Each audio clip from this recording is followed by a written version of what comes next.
Thank you so much for inviting me. And actually, I'm talking now on behalf of the OECD, not Denmark.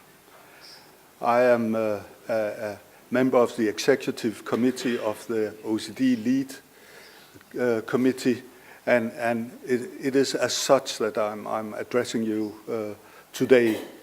Later on one of the sessions, I will also have the opportunity to give you an impression of what we actually are doing in Denmark. The OECD lead has a long tradition for working together with the WAPES, and we are very pleased actually to work together with WAPES since we in many ways shares the same approach to how to manage actually and develop the public employment service. Today, this morning, however, I will try to broaden out the approach. As you can see, the theme of my presentation is balancing flexibility and accountability. And Hugh has been into this, but for us, it's not so much a question of decentralization as how do you actually enable the public employment service and other local actors to adjust to the challenges you have at local level and be flexible in the delivery of your services according to the challenges that you actually have in your locality. And you see, you can have a decentralized system that basically do not have any flexibility. In theory, I don't think it's very often so, but so therefore we think you have to broaden the approach.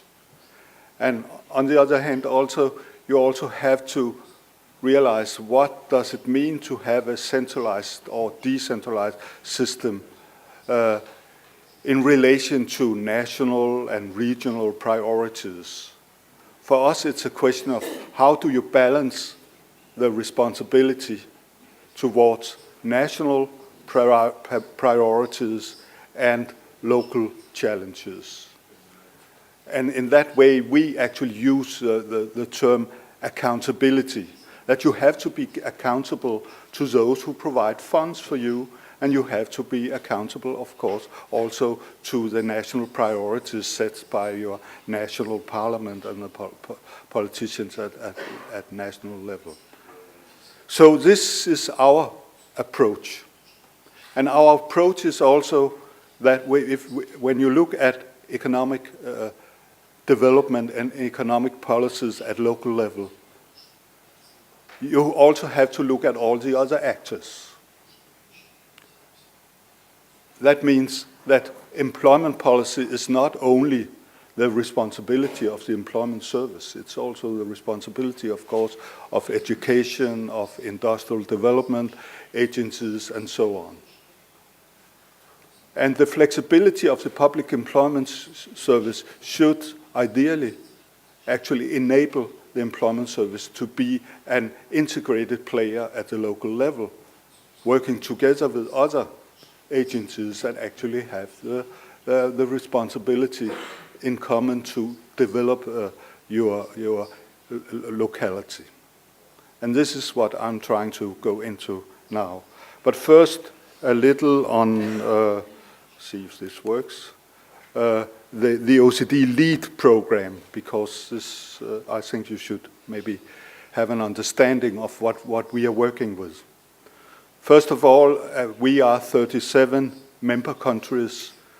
It's not only OECD countries, it's also what we call pre-accession members to the OECD that can be member of the OECD.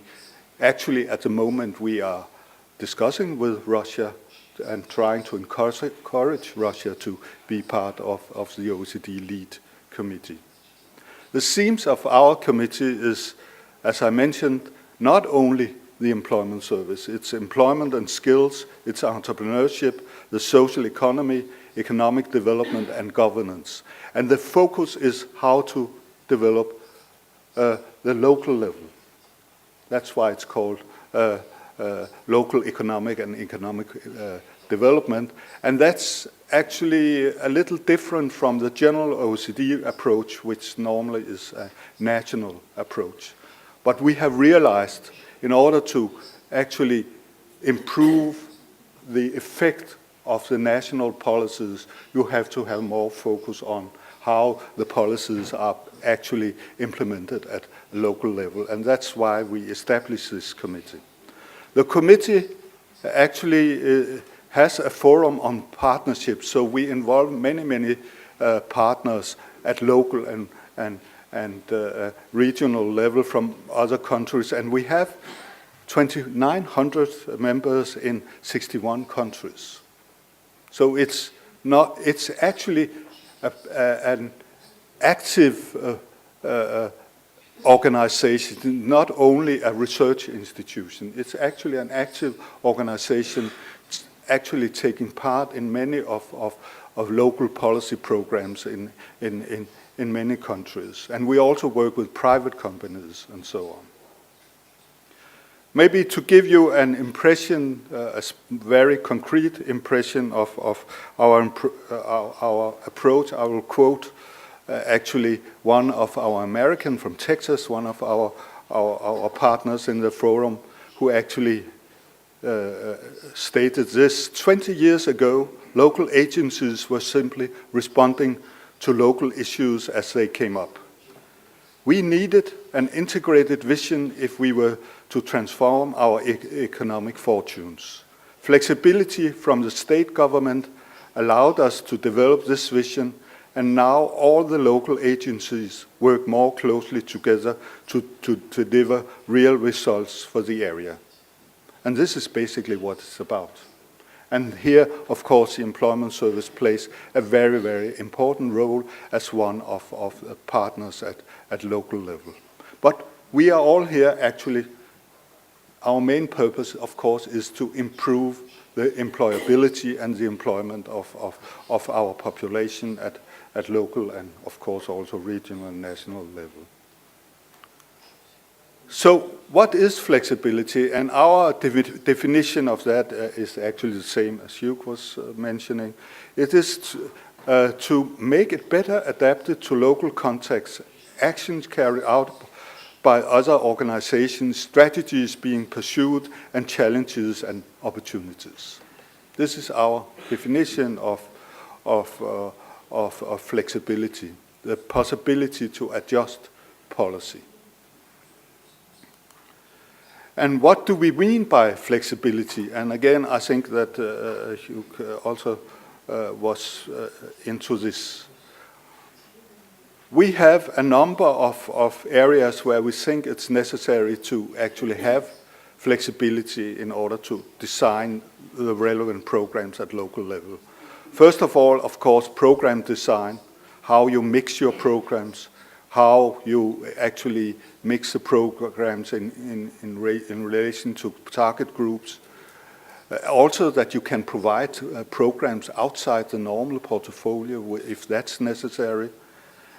And also that you can adapt to local general employment strategies, not only involving the employment service. A second thing is financing. I don't want to go so much into that, but actually that you have the flexibility to actually finance the necessary initiatives. It's not the same as going beyond your budget. Of course, that's actually the other side of accountability. Of course, you have to respect your budget. And if you need further budget, then of course maybe you can get some local contribution to activities. But flexibility in financing is not the same as flexibility in your budget. And this is about professionalism. How do you actually optimize the budget you actually have by financing the activities that are necessary? Then, of course, target groups. It's necessary to actually specify your target groups at local level. There are differences also in Russia between, I think, Moscow and rural areas and you have different challenges for different groups. And then you also have to have goals and performance management adjusted to the local area and combined with actually other actors. And you also have to have, in relation to that, performance assessment, not only based on quantitative criteria, but also qualitative criteria. Actually, how do you basically improve the delivery of service? And then also you need freedom for collaboration, integration of policies.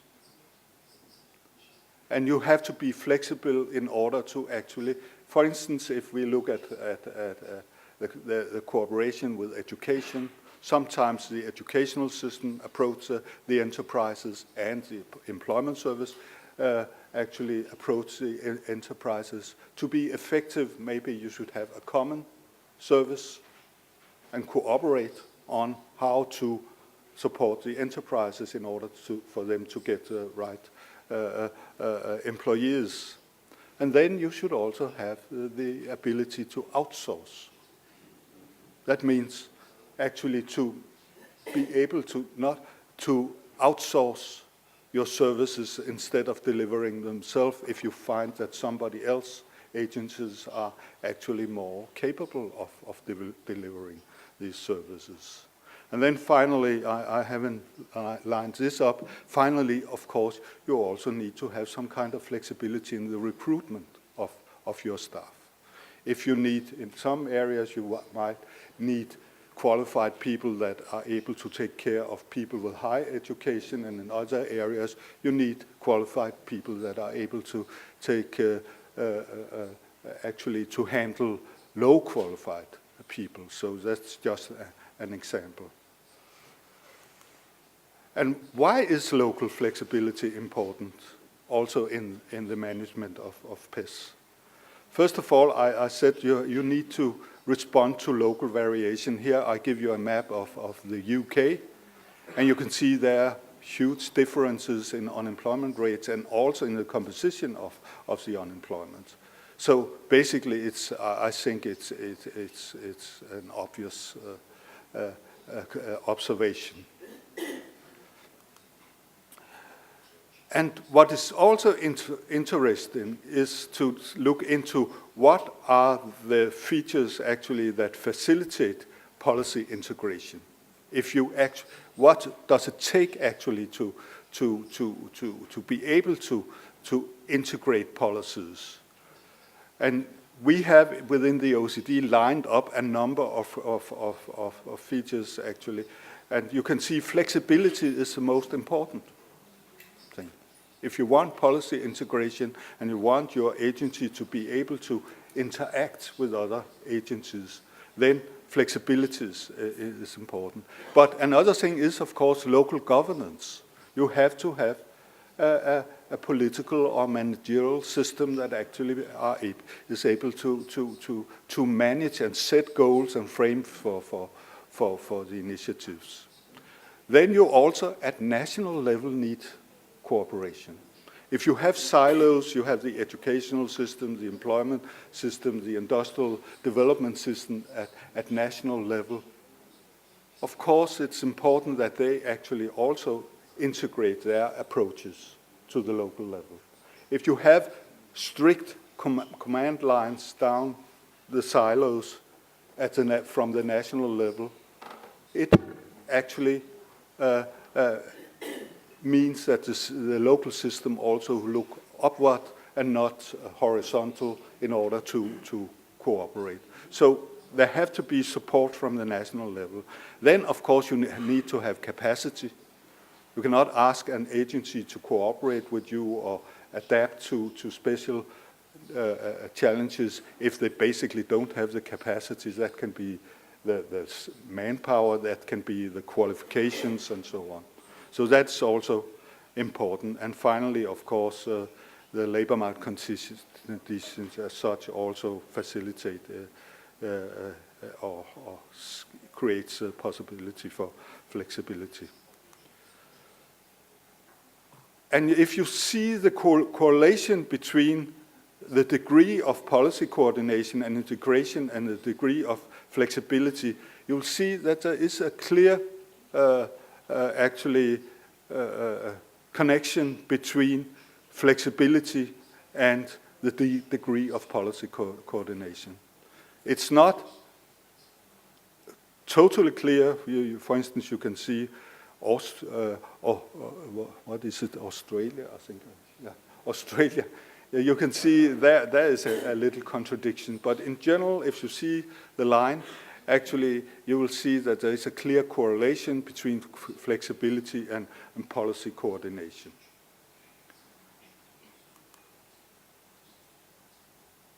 And actually, we did a survey or actually a research program to see whether we have evidence for this. And we looked specifically into the employment service. And we saw that there is a positive and statistically significant related connections to the employment rate and the flexibility within the employment service. That means the more flexible the employment service is, in the definition of flexibility as we have, the more effective the employment program. And how do we measure that? We measure it through what we call the ultimate goal for the employment policy, the employment rate of the population. And there we can see that there is a statistical evidence. And actually the correlation is that when you have 1 point increase in flexibility in the OECD flexibility index, you will have an increase in employment rate of 1.64%. And that for us in the OECD actually is one of the most important things that we actually have evidence for what we are recommending. And I think that's basically also something that we should use within the employment service, evidence-based policies. So this is, of course, a strong argument for flexibility also within the employment service. Then I also mentioned the question of accountability, that you cannot just have flexibility in an open space. You need to have some frameworks, budget frameworks, political framework, and political conditions. And how do we balance this? First of all, I think Hugh was also mentioning this, we have to negotiate local targets so that they actually live up also to national goals. And you also have to be aware of that you cannot just distribute flexibility and independence. What our experience is that you have to do it specifically and also maybe gradually if you don't have experience with it. And there are also regions and areas that don't have the capacity so that you can just grant general flexibility and independence. In my country and in other countries, we have started by giving flexibility to the big cities because they have the capacity and so on. And then we have gradually worked with the localities.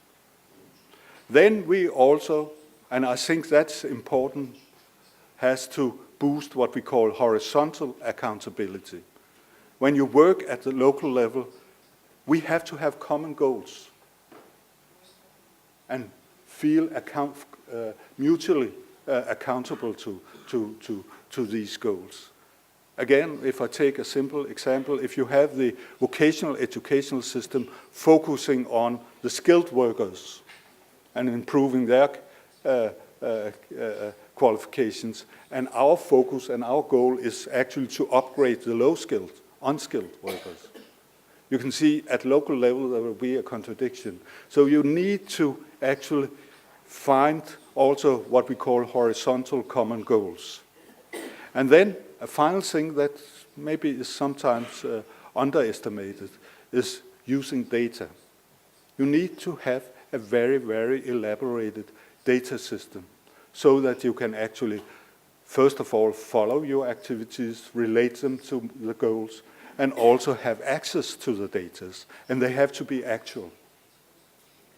And this is one of the biggest challenges within the employment service, to have an actual database that can be used both for planning, and for performance management, and also for actually integrating the knowledge base for the locality. And I cannot stress this enough. You can have a lot of plans and so on. If you don't have data, if you don't have a common idea of your challenges, and you are not able to actually assess your development and your outcomes, then it's not that easy to say it in a mild way. So then, just to give an idea of how flexibility look in different contexts that we have been working with. And if you look at the different countries that we have been very much into, there are also others. There's also my country, but it's an older study, so I wouldn't go into that. You will see that this is the findings that we have. On the one end, we have the United States and Belgium, Flanders, and on the other end, we have Australia. Australia is a little outside the picture, so to speak. I don't understand. There must be some kind of flexibility there as well. They are performing relatively well in terms of employment, so maybe they have other ways of actually adjust to the local conditions. But otherwise, you will see that there is a clear correlation also between how the countries perform and actually the flexibility in the management of employment programs. And finally, I just want to stress an example from the United States, because if you look at the performance indicators also during the crisis and actually the handling of the crisis, it's interesting to see that US in many states actually have tackled the crisis with relatively success. They have had improvement in employment, improvement in employment rates, and so on. And if you look at the situation in 1998, the so-called local investment boards who were responsible for following the employment and training service in a given area had a relatively rigid budget situation. And from then, and now, actually, in 2014, based on many of the findings of the OECD, the US has streamlined their organization. They have given the so-called workforce investment boards more responsibility, and I think it's interesting actually to maybe give the workforce investment boards some more words, because the workforce investment boards in the US, they are sub-regional, actually consist of actors from employment, from industrial development, and from education, and also from some of the social security agencies. So they have a cross-sectoral workforce investment approach. And take notice of the word workforce investment. That is not only employment and how to get people the fastest way into employment. It is about investing in your workforce in order to improve their employability. And that is a broader approach that apparently gives better outcomes in terms of employment. And I think it's important for the employment service to have this understanding that it's not only about bringing people who are unemployed into work. It is about constantly focus on investing in your workforce so that the workforce is able to live up to the demands and standards of of the employment that we really want. And the positive thing is that if you have this approach, we can also document that it gives you the best outcomes. Okay, thank you very much.